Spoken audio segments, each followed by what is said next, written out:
Every day, law enforcement officers put their lives on the line, sometimes suddenly finding themselves in danger and forced to decide on the spot to shoot or not. Today, we're going inside the training academy at MCC to see what the average person would do under pressure. Drop the weapon, sir! Drop the weapon! Officers go through months of training before they're faced with this situation. But if they don't make the right call, they could endure years of scrutiny afterwards. So would you shoot? Waco police invited me through their reality-based simunition training. Simunition is similar to paintballs, but they move faster and hit harder. Here I am, belt, gun, vest, and safety mask because, like the recruits, I was about to go through use of force training, but I didn't know what to expect. Before I can even put the car in park, the driver gets out of the car with the gun to his head. Drop the weapon, sir! And then he turned it on me. At one point, training director Conley Newman had to remind me to breathe. If this was real life, I'd be dead. The door wouldn't stop a bullet. I finally climb over the door and shoot him. Even though he was on the ground, his gun was still in his hands, so I keep mine drawn too. And then this happened. I shot him. Your finger was still on the trigger. What you interpreted as a threat caused an involuntarily tightening of your muscles.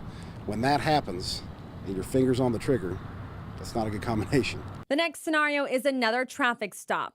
As soon as you come to a stop, pull up the park and get out of that car fast because you don't know what's coming. Here we go. Oh, you can't tell me what to do. What are you stopping me for? This is how 1 in 30 traffic stops begin. I need your license and registration, sir. I need your license and registration. License and registration? Yes, My sir. license and registration? Okay, I'll give you my license and registration. Sir, watch out, sir. I got scared and went for my gun, afraid of what he might pull out of his jacket, but thankfully it was just his license. After about 5 more minutes of yelling at me, the driver went to get his registration, or so I thought.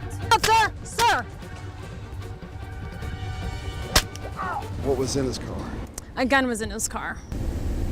But I asked him to go back to his car. Right. Yes, Kind of creative, that one. I did.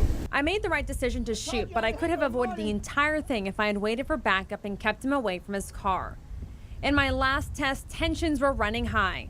2 individuals that were fighting, 2 individuals that were arguing, one of them yelling at the other one and pointing a gun at him. That we get all the time too. Drop your weapon, sir! The first thing I have to do is find out who's the suspect. With so many concealed handgun holders in Texas, that's easier said than done.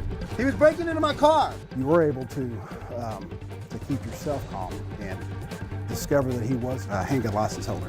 And then once you discover that, you're able to talk him into putting it away, putting it down. Then my focus turns to the suspect, searching and getting him in cuffs. But this is where I could have done more harm than good. You started putting the individual on the ground.